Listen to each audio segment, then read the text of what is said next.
नमस्कार। श्रीमद् वाल्मीकि रामायण अखंड पाठ में आज हम पढ़ेंगे षठ पंचाशः अर्थात 56वां सर्ग युद्ध कांड से। और आज होगा हनुमान जी के द्वारा युद्ध भूमि में अकंपन का वध। तो चलिए प्रारंभ करते हैं आज का पाठ। तद्दृष्ट्वा सुमहत्कर्म कृतं वानरसत्तमैः क्रोधम् आहारयामास युधि तीव्रमकम्पनः क्रोधमूर्च्छितरूपस्तु धुन्वन परम कार्मुकम् दृष्ट्वा तु कर्मशत्रूणां सारथिं वाक्यमब्रवीत्। तत्रैव तावत् त्वरितो रथं प्रापय सारथे एते च बलिनो घ्नन्ति सुबहून् राक्षसान् रणे एते च बलवन्तो वा भीमकोपाश्च वानराः द्रुमशैलप्रहरणास्तिष्ठन्ति प्रमुखे मम एतान् निहन्तुमिच्छामि समरश्लाघिनो ह्यहम् एतैः प्रमथितं सर्वं रक्षसां दृश्यते बलम्। ततः प्रचालिताश्वेन रथेन रथिनां वरः हरिनभ्यपतत् दूराच्छरजालैरकम्पनः। तो वानर शिरोमणियों द्वारा किए गए महान पराक्रम को देखकर युद्ध स्थल में अकंपन को बड़ा भारी और दुस्सह क्रोध हो गया। शत्रुओं का कर्म देख रोष से उसका सारा शरीर व्याप्त हो गया और अपने उत्तम धनुष को हिलाते हुए उसने सारथी से कहा, सारथे, ये बलवान वानर युद्ध में बहुतेरे राक्षसों का वध कर रहे हैं, अतः पहले वहीं शीघ्रता पूर्वक मेरा रथ पहुंचाओ। ये वानर बलवान तो हैं ही, इनका क्रोध भी बड़ा भयानक है। ये वृक्षों और शिलाओं का प्रहार करते हुए मेरे सामने खड़े हैं। ये युद्ध की स्पृहा रखने वाले हैं, अतः मैं इन सब का वध कर देना चाहता हूँ। इन्होंने सारी राक्षस सेना को मत डाला है, साफ साफ दिखाई देता है यह।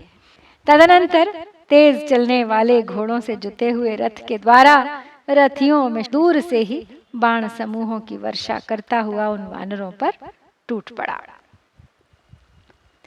नास्थातुं वानराः शेकुः किं पुनर्योद्धुमाहवे अकम्पन शरैर्भग्नाः सर्व एवाभिदुद्रुवुः तान् मृत्युवशमापन्नान् कंपन शरानुगान् समीक्ष हनुमान् ज्ञातिनुपतस्थे महाबलः तं महाप्लवगं दृष्ट्वा सर्वे ते प्लवगर्षभाः समेत्य समरे वीराः संहृष्टाः पर्यवारयन् व्यवस्थितं हनुमन्तं ते दृष्ट्वा प्लवगर्षभाः बभूवुर्बलवन्तो हि बलवन्तम् उपाश्रिताः अकम्पनस्तु शैलाभं हनुमन्तम् अवस्थितं महेन्द्र इव धाराभिः शरैरभिववर्षः अचिन्तयित्वा बाणौघान् शरीरे पातितान् कपिः अकम्पनवधार्थाय मनोदध्रे महाबलः। अकंपन के बाणों से घायल हो सभी वानर भाग चले। वे युद्ध स्थल में खड़े भी न रह सके, फिर युद्ध करने की तो बात ही क्या है। तो अकंपन के बाण वानरों के पीछे लगे थे और वे मृत्यु के अधीन होते जाते थे। अपने जाति भाइयों की यह दशा देखकर महाबली हनुमान जी अकंपन के पास आए। महाकपि हनुमान जी को आया देख वे समस्त वीर वानर शिरोमणि एकत्र हो हर्ष पूर्वक उन्हें चारों ओर से घेर कर खड़े हो गए। हनुमान जी को युद्ध के लिए डटा हुआ देख वे सभी श्रेष्ठ वानर उन बलवान वीर का आश्रय ले स्वयं भी बलवान हो गए। पर्वत के समान विशालकाय हनुमान जी को अपने सामने उपस्थित देख अकंपन उन पर बाणों की फिर वर्षा करने लगा, मानो देवराज इंद्र जल की धारा बरसा रहे हों। अपने शरीर पर गिराए गए उन बाण समूहों की परवाह न करके महाबली हनुमान ने अकंपन को मार डालने का विचार किया।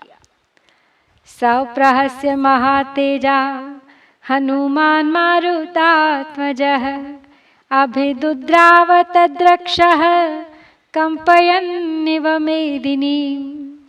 तस्याथ नर्दमानस्य दीप्यमानस्य तेजसा बभूव रूपं दुर्धर्षं दीप्तस्येव विभावसोः। आत्मानं त्वप्रहरणं ज्ञात्वा क्रोधसमन्वितः शैलमुत्पाटयामास वेगेन हरिपुङ्गवः। गृहीत्वा सुमहाशैलं पाणिनैकेन मारुतिः सविनद्य महानादं भ्रमयामास वीर्यवान्। ततस्तमभिदुद्राव राक्षसेन्द्रम् अकम्पनं पुराहिनमुचिं संख्ये वज्रेणेव पुरन्दरः।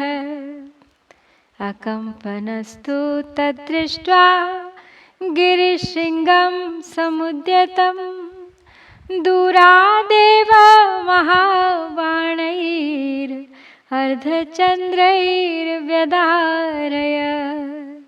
अब जब महाबली हनुमान ने ये विचार कर लिया कि अकंपन को वो युद्ध में मार डालेंगे, फिर क्या था, फिर तो महातेजस्वी पवन कुमार हनुमान महान अट्टहास करके पृथ्वी को कंपाते हुए से उस राक्षस की ओर दौड़ पड़े। उस समय वहां गरजते और तेज से देदीप्यमान होते हुए हनुमान जी का रूप प्रज्वलित अग्नि के समान दुर्धर्ष हो गया था। अपने हाथ में कोई हथियार नहीं है यह जानकर क्रोध से भरे हुए वानर शिरोमणि हनुमान ने बड़े वेग से एक पर्वत उखाड़ लिया। उस महान पर्वत को एक ही हाथ से लेकर पराक्रमी पवन कुमार बड़े जोर जोर से गर्जना करते हुए उसे घुमाने लगे। फिर उन्होंने राक्षस राज अकंपन पर धावा बोल दिया, ठीक उसी तरह जैसे पूर्व काल में देवेंद्र ने वज्र लेकर युद्ध स्थल में नमुची पर आक्रमण किया था। तो अकंपन ने उस उठे हुए पर्वत शिखर को देख अर्धचंद्राकार विशाल बाणों के द्वारा उसे दूर से ही विदीर्ण कर दिया। तम पर्वताग्रमाकाशे रक्षो बाण विदारितम विकीर्णं पतितं दृष्ट्वा हनुमान क्रोधमूर्छितः सोऽश्वकर्णं समासाद्य रोषदर्पान्वितो हरिः तूर्णमुत्पाटयामास महागिरिमिवोच्छ्रितं तं गृहीत्वा महास्कन्धं सोऽश्वकर्णं महाद्युतिः प्रगृह्य परया प्रीत्या भ्रामयामास संयुगे प्रधावन्नुर्वेगेन बभञ्ज तरसाद्रुमान् हनुमान् परम क्रुद्धश्चरणैर्दारयन् महीम् गजांश्च सगजारोहान् सरथान् रथिनस्तथा जघान हनुमान धीमान् राक्षसांश्च पदातिगान्। तो उस राक्षस के बाण से विदीर्ण हो वह पर्वत शिखर आकाश में ही बिखर कर गिर पड़ा। तो ये देख हनुमान जी के क्रोध की सीमा नहीं रही। फिर रोष और दर्प से उन वानर वीर ने महान पर्वत के समान ऊंचे अश्वकर्ण नामक वृक्ष के पास जाकर उसे शीघ्रता पूर्वक उखाड़ लिया। विशाल तने वाले उस अश्वकर्ण को हाथ में लेकर महातेजस्वी हनुमान ने बड़ी प्रसन्नता के साथ उसे युद्ध भूमि में घुमाना आरंभ किया। प्रचंड क्रोध से भरे हुए हनुमान ने बड़े वेग से दौड़कर कितने ही वृक्षों को तोड़ डाला और पैरों की धमक से वे पृथ्वी को भी विदीर्ण सी करने लगे।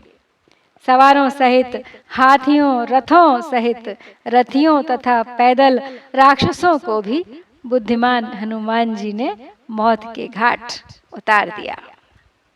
तमंतकमिव क्रुद्धं सद्रुमं प्राणहारिणं हनुमन्तमभिप्रेक्ष्य राक्षसा विप्रदुद्रुवुः तमापतन्तं संक्रुद्धं राक्षसानां भयावहं ददर्शाकम्पनो वीरश्चुक्षोभ च ननाद च स चतुर्दशभिर्बाणैर्निशितैर्देहधारणैः निर्विभेदमहावीर्यं हनुमन्तम् अकम्पनः स तथा विप्रकीर्णस्तु नाराचैः शितशक्तिभिः हनुमान् ददृशे वीरः प्ररूढ इव सानुमान् वीरराज महावीर्यो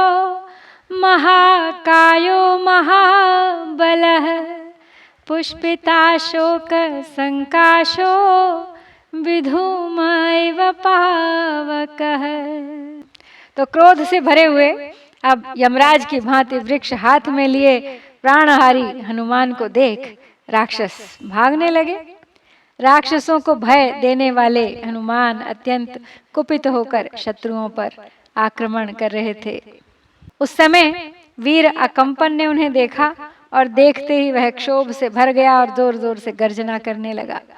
अकंपन ने देह को विदीर्ण कर देने वाले 14 पैने बाण मारकर महापराक्रमी हनुमान को घायल कर दिया। तो इस प्रकार नाराजों और तीखी शक्तियों से छिदे हुए वीर हनुमान उस समय वृक्षों से व्याप्त पर्वत के समान दिखाई देते थे। उनका सारा शरीर रक्त से रंग गया था, इसलिए वे महापराक्रमी, महाबली और महाकाय हनुमान खिले हुए अशोक एवं धूम्र रहित अग्नि के समान शोभा पा रहे थे। ततो अन्यम वृक्षम उत्पाटय कृत्वा वेगम अनुत्तमं शिरस्याभिजघानाशु राक्षसेन्द्रम् अकम्पनं स वृक्षेण हतस्तेन स क्रोधेन महात्मना राक्षसो वानरेन्द्रेण पपात च ममार च तं दृष्ट्वा निहतं भूमौ राक्षसेन्द्रम् अकम्पनं व्यथिता राक्षसाः सर्वे क्षितिकम्प इव द्रुमाः त्यक्तप्रहरणाः सर्वे राक्षसास्ते पराजिताः लङ्कामभिययुस्त्रासाद् वानरैस्तैरभिद्रुताः ते मुक्तकेशाः सभान्ताः भग्नमानाः पराजिताः भयाश्रमजलैरङ्गैः प्रसवद्भिर्विदुद्रुवुः अन्योन्यं ये प्रमथ्नन्तो विविशुर्नगरं भयात् पृष्ठतस्ते तु सम्मूढाः प्रेक्षमाणा मुहुर्मुहुः। तब जब हनुमान जी को घायल कर दिया अकंपन ने, तो महान वेग प्रकट करके हनुमान जी ने भी एक दूसरा वृक्ष उखाड़ लिया और तुरंत ही उसे राक्षस राज अकंपन के सिर पर दे मारा। अब क्रोध से भरे वानर श्रेष्ठ महात्मा हनुमान के चलाए हुए उस वृक्ष की गहरी चोट खाकर राक्षस अकंपन पृथ्वी पर गिरा और तुरंत ही मर गया। जैसे भूकंप आने पर सारे वृक्ष कांपने लगते हैं, उसी प्रकार राक्षस राज अकंपन को रणभूमि में मारा गया देख समस्त राक्षस व्यथित हो उठे। वानरों के खदेड़ने पर वहां परास्त हुए वे सब राक्षस अपने अस्त्र शस्त्र फेंक कर डर के मारे लंका में भाग गए। उनके केश खुले हुए थे, वे घबरा गए थे और पराजित होने से उनका घमंड चूर चूर हो गया था।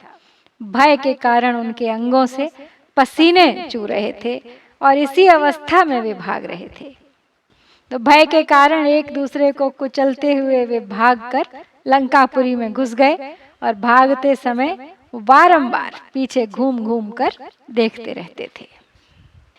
तेषु लंकाम प्रविष्टेषु राक्षसेषु महाबलाः समेत्य हरयः सर्वे हनुमन्तम् अपूजयन् सोऽपि प्रवृद्धस्तान् सर्वान् हरीन् सम्प्रत्य पूजय हनुमान् सत्त्वसम्पन्नो यथार्हम् अनुकूलतः विनेदुश्च यथा प्राणं हरयो जितकाशिनः चक्रिषुश्च पुनस्तत्र सप्राणानेव राक्षसान् सवीरशोभां भजन् महाकपिः समेत्य रक्षांसि निहत्य मारुतिः महासुरं भीमममित्रनाशनं विष्णुर्यथैवोरुबलं च मुमुखे अपूजयन् देवगणास्तदा कपिं स्वयं च रामो अतिबलश्च लक्ष्मणः तथैव सुग्रीवमुखाः प्लवङ्गमा विभीषणश्चैव महाबलस्तदा। उन राक्षसों के लंका में घुस जाने पर समस्त महाबली वानरों ने एकत्र हो वहां हनुमान जी का अभिनंदन किया और उन शक्तिशाली हनुमान जी ने भी उत्साहित हो यथा योग्य अनुकूल बर्ताव करते हुए उन समस्त वानरों का समादर किया। तत्पश्चात विजयोल्लास से सुशोभित होने वाले वानरों ने पूरा बल लगाकर उच्च स्वर से गर्जना की और वहां जीवित राक्षसों को ही पकड़ पकड़ कर घसीटना आरंभ कर दिया। जैसे भगवान विष्णु ने शत्रुनाशन महाबली भयंकर एवं महान असुर मधु कैटभ आदि का वध करके वीर शोभा विजय लक्ष्मी का वर्ण किया था, उसी प्रकार कपि हनुमान ने राक्षसों के पास पहुंचकर उन्हें मौत के घाट उतार वीरोचित शोभा को धारण किया। उस समय देवता महाबली श्री राम, लक्ष्मण, सुग्रीव आदि वानर तथा अत्यंत महाबली विभीषण ने भी कपिवर हनुमान जी का यथोचित सत्कार किया। तो हनुमान जी द्वारा अकंपन वध के साथ हम श्री वाल्मीकि निर्मित आर्ष रामायण आदि काव्य के युद्ध कांड में 56वां सर्ग समाप्त करते हैं। इत्यार्षे श्रीमद् रामायणे वाल्मीकिये आदि काव्ये युद्ध कांडे 56 सर्गः। ओम श्री सीतारामचंद्राभ्यां नमः।